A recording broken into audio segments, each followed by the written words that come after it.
পিরামিডের প্রসঙ্গ উঠলেই প্রথমে যে দেশটির কথা মাথায় আসে তা হলো মিশর। মাটির গভীরে লুকিয়ে থাকা রহস্যের অপার খনি হিসেবে পরিচিত এই স্থাপত্য।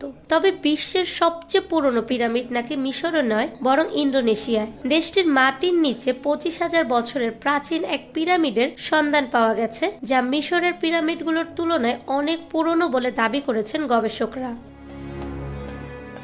ন্যাশনাল রিসার্চ অ্যান্ড ইনোভেশন এজেন্সির এক প্রতিবেদনে উঠে এসেছে চাঞ্চল্যকর এই তথ্য মতে 2011 থেকে 2015 সাল পর্যন্ত প্রত্নতত্ত্ববিদ ও ভূতত্ত্ববিদের একটি বিশেষ গবেষক দল ইন্দোনেশিয়ার একটি নির্দিষ্ট অঞ্চলে অভিযান চালায়। দীর্ঘ গবেষণা শেষে তারা জানান সেখানে পাওয়া স্থাপত্যটি বিশ্বের সবচেয়ে পুরনো মেগালিথিক স্থাপনা হতে পারে।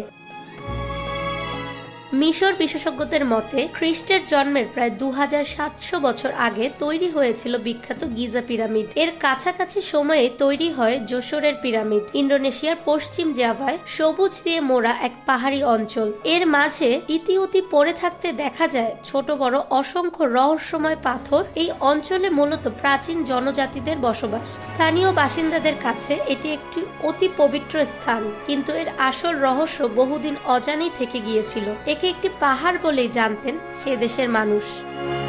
ফাহমিদা বিনতে আনোয়ার, নিরপেক্ষ নিউজ ডেস্ক, ঢাকা।